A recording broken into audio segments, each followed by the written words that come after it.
You ever wonder why, right when you're finally getting some peace, she suddenly pops back into your thoughts? Maybe you're weeks into no contact. You're doing better, clearer, stronger. But something inside keeps whispering, just check in. Maybe she misses you. Let me tell you something most men don't realize. She might actually be hoping you'll break no contact, but not for the reasons you think. And that, my friend, is exactly why you must not. Before we go deeper, if you're serious about becoming emotionally grounded, stronger in your decisions, and mastering Stoic discipline in relationships, subscribe to Stoic Think. This is your space for clarity, growth, and power. Now back to her. Here's what's often going on. When you go no contact, you disrupt the cycle. Suddenly, you're no longer reacting. You're no longer chasing. You've stepped back, and now she's left with silence. That silence, it's louder than any words you could have said. It forces her to sit with herself, with her decisions, with the loss of your presence. And that can be deeply uncomfortable. She might be scrolling through old messages. She might be watching your stories. She might even send a casual hey or react to something you post. Just enough to remind you she's there, but not enough to take real accountability. Why? Because if you break no contact, you reset the power. You re-enter the game on her terms. And now she doesn't have to wonder. Now she doesn't have to feel the sting of your absence. You've just made it easier for her to move on, while dragging yourself back into emotional chaos. That's why Stoicism teaches us to hold the line, not out of spite, but out of strength. Because the man who can sit with discomfort, who can face the urge to reach out and still choose silence, that man is free. In the next part, we'll dig into how this discipline transforms your confidence and why silence is sometimes the loudest statement you can make. Stay grounded, stay focused, and if this is resonating with you, don't just listen, live it. Here's what most guys miss. No contact isn't about punishing her. It's about protecting you, your peace, your growth, your sense of self. Because when you're always reacting, always reaching out, you're living on her terms. You're handing over control of your emotions like it's nothing. And the Stoics would call that a form of slavery, not to her, but to your own impulses. Marcus Aurelius said, "You have power over your mind, not outside events." Realize this, and you will find strength. When you hold no contact, you're proving to yourself that your emotions don't rule you, that your need for validation doesn't outrank your self-respect. That's powerful. That's rare. She might feel the distance and try to pull you back in, not always because she wants to fix things, but sometimes just to know she still can, that you're still orbiting around her attention, and that's the trap. See, a lot of men think that getting a message from her means hope, that she's come around. But often, it's just a test. She wants to know, is he still waiting? If you answer, literally or emotionally, she gets her answer. But if you don't, if you stay grounded, she's forced to see you differently, as someone who values himself more than her approval. And that shifts everything. No contact isn't silence, it's communication. It says, I will not participate in something that no longer serves me.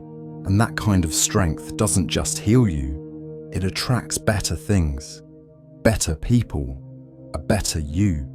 So before you reach out, pause. Ask yourself, am I doing this from strength or from fear? Am I honoring my growth or chasing the ghost of what we used to be?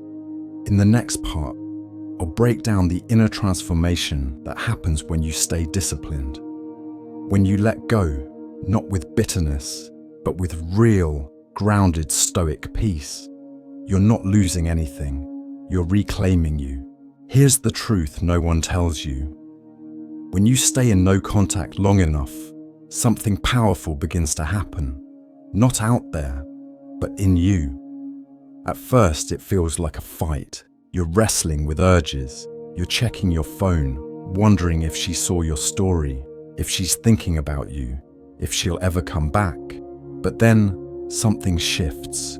You stop caring what she's doing, not because you're numb, but because you're finally full.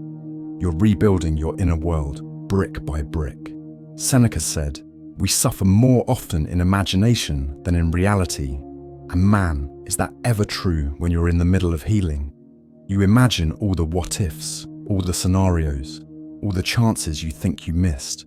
But when you choose silence, when you stop feeding that mental loop, you see it clearly. It was never about getting her back. It was about getting yourself back. You start waking up without that pit in your stomach. You start enjoying your own company again.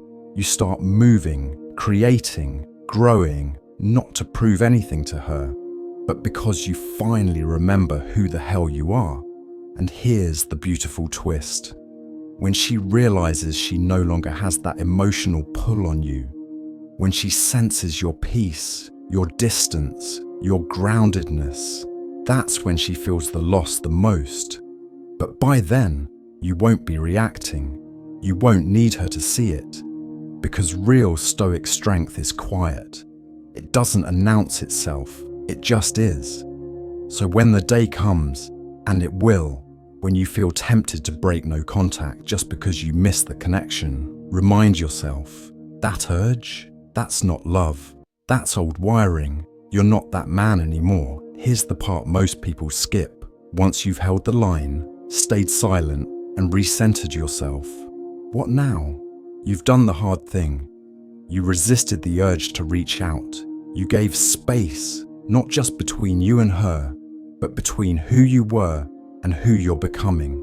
This is the chapter where you rebuild, not to be colder, not to be harder, but to be clearer. Epictetus said, "First say to yourself what you would be, and then do what you have to do." That's the mindset now. You've cleared the noise.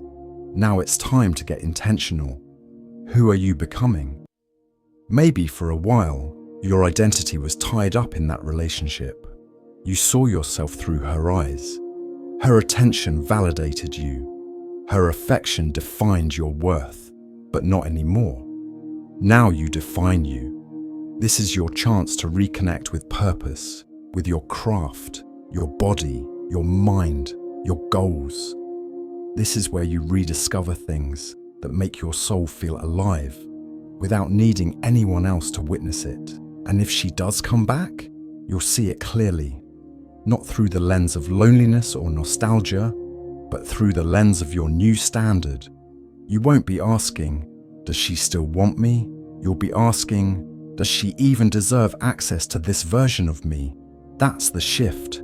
That's power. And it's not loud. It doesn't post quotes or chase closure. It simply lives. So if you're still in the fog, still in the pull of the past, breathe. You're doing better than you think. You're not here to beg for breadcrumbs. You're here to build a feast. If this series has hit home for you, share it with another man who needs to hear it. And remember, emotions are real, but they are not commands. Choose your response. That's where your freedom lives. This is Stoic Think, and this is just the beginning. If you've made it this far, then you already know. This isn't just about her. It's about you, your silence, your discipline, your growth. That's the real message. Because when you stop chasing what's uncertain and start honoring what's within you, everything changes. You stop being reactive and start becoming unshakable. Stoicism isn't about pretending not to feel. It's about refusing to be ruled by feelings that come and go. It's about standing still in the storm because you are the calm. So the next time you feel that itch to break no contact, pause, breathe, and remember, every moment you choose yourself over temporary comfort, you level up. And whether she ever understands that or not, you will. If this resonated, subscribe to Stoic Think. This channel isn't here to feed your ego, it's here to strengthen your spirit. Share this with someone who's in the middle of that same silence.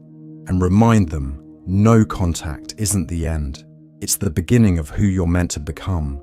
Stay grounded, stay free, and I'll see you in the next one.